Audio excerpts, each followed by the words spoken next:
دنیا بھر میں موبائل فون کے متعارف ہونے سے قبل پیغامات وصول کرنے کے لیے استعمال ہوا کرتے تھے کہ انکشاف ہوتا ہے کہ پے در پے ہونے والے یہ خوفناک دھماکے ہزاروں پیجر ڈیوائسز کے پھٹنے سے واقع ہوئے ہیں کہ ان واکی ٹاکیز کی پیداوار جاپان میں تقریباً 10 برس قبل بند کر دی گئی تھی۔ موبائل فونز اور واکی ٹاکیز سے خود محفوظ ہیں بھی یا نہیں؟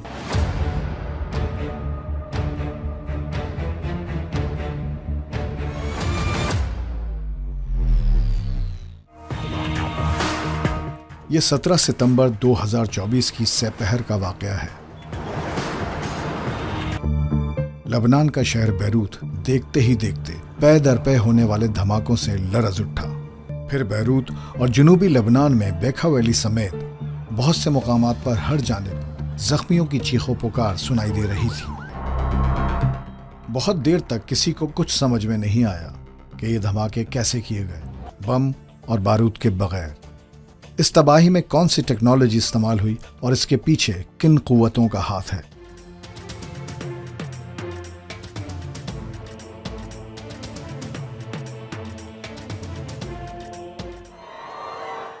دھماکوں کے فوراً بعد ہر طرف بھگدڑ مچی ہوئی تھی۔ ایمبولینسز کا شور سنائی دے رہا تھا۔ ہر اسپتال زخمیوں، ان کے چاہنے والوں اور رضاکاروں سے بھرا ہوا تھا۔ کہا جاتا ہے کہ ان دھماکوں میں لگ بھگ 3000 افراد زخمی ہوئے اور ان میں سے کئی جان کی بازی ہار گئے۔ زیادہ دیر نہیں گزری تھی کہ انکشاف ہوتا ہے کہ پے در پے ہونے والے یہ خوفناک دھماکے ہزاروں پیجر ڈیوائسز کے پھٹنے سے واقع ہوئے ہیں۔ اسرائیل نے پہلے اپنے دشمنوں کو جانا، پہچانا اور پھر ان تک یہ بم بھرے پیجرز پہنچائے۔ انہیں شاید یہ خطرہ پیدا ہوا کہ حزب اللہ جو ہے وہ بھی ان پہ کوئی بڑا اٹیک کرنے کی تیاری کر رہی ہے، تو اس سے پہلے انہوں نے اس لیٹسٹ ٹیکنالوجی کو استعمال کیا۔ جو مجھے اطلاعات ہیں، جو میں نے جو دیکھا ہے، سنا پڑا، اس میں مجھے نہیں لگتا کہ کوئی بہت بڑا ٹارگٹ وہ اچیو کر سکیں، لیکن یہ ضرور ایکسپوز ہو گیا ہے کہ اس طریقے سے بھی ڈیٹونیشن کے ذریعے یا اس طریقے سے بھی دشمن کو ٹارگٹ کیا جا سکتا ہے۔ پیجر دنیا بھر میں موبائل فون کے متعارف ہونے سے قبل پیغامات وصول کرنے کے لیے استعمال ہوا کرتے تھے۔ 1990 کی دہائی میں پیغام رسانی کا یہ آلہ پاکستان میں بھی استعمال ہوتا رہا ہے۔ لبنان کی سیاسی انتظامیہ سمیت کم و بیش پوری دنیا اس شش و پنج میں مبتلا تھی کہ اگر انسان ہر وقت ہاتھ میں موجود یا آس پاس رکھے ہوئے ایسے آلات سے بھی محفوظ نہیں تو دنیا کو یقیناً ایک نئے اور غیر معمولی خطرے کا سامنا ہے۔ کمیونیکیشن کے ذریعے تو آپ کچھ بھی کر سکتے ہیں، تو اب یہ ایک نئی چیز نکالی کہ پیجر، اب پیجر اتنے سائز کا ہوتا ہے، اس میں کون سا ایسا ایکسپلوزیو تھا کہ اس نے لوگوں کی جان لے لی۔ وہ جس طرح پیجر میں لگ سکتی ہے تو موبائل میں بھی لگ سکتی ہے۔ ایک عام طالب علم کی حیثیت سے میں کہہ سکتا ہوں اس میں ایک ایسا چپ ڈال سکتے ہیں کہ جب کوئی خاص نمبر سے فون آئے اور اسے پھر ریسیو کیا جائے تو وہ پھٹ جائے۔ اس طرح سے حزب اللہ کو اسرائیل نے زبردست ٹھیس پہنچائی ہے۔ جب سائنسی ایجادات ہوتی ہیں تو وہ نیگیٹیوٹی میں زیادہ اور بہت دیر اور بہت دور تک جاتی ہیں۔ جو ایرانین ایمبیسڈر تھے بیروت میں، وہ بھی زخمی ہوئے۔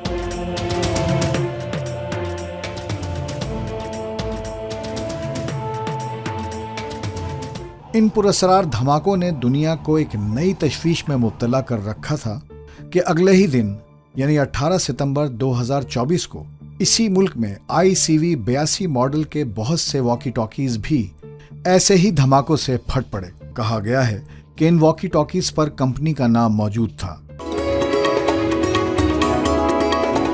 کیا آپ کو معلوم ہے کہ پیجر کب اور کس کمپنی نے ایجاد کیا؟ جواب جانیے بریک کے بعد۔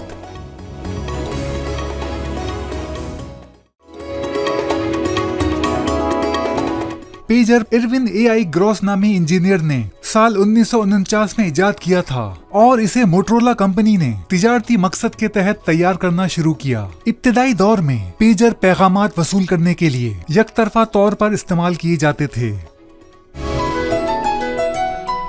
جانو اور جانتے رہو۔ BBC کے مطابق رابطہ کرنے پر اس جاپانی کمپنی کے نمائندے نے بتایا کہ ان واکی ٹاکیز کی پیداوار جاپان میں تقریباً 10 برس قبل بند کر دی گئی تھی۔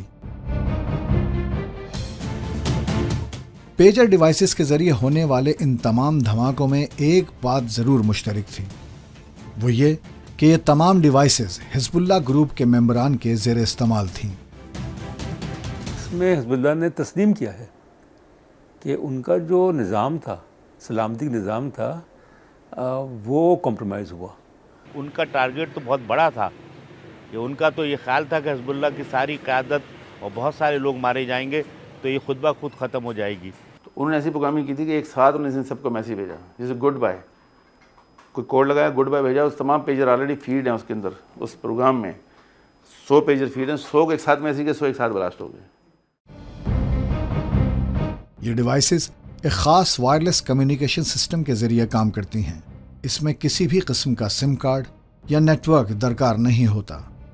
ڈیوائس پر ریڈ سگنلز کے ذریعے ٹیکسٹ اور وائس میسیجز بھیجے جا سکتے ہیں۔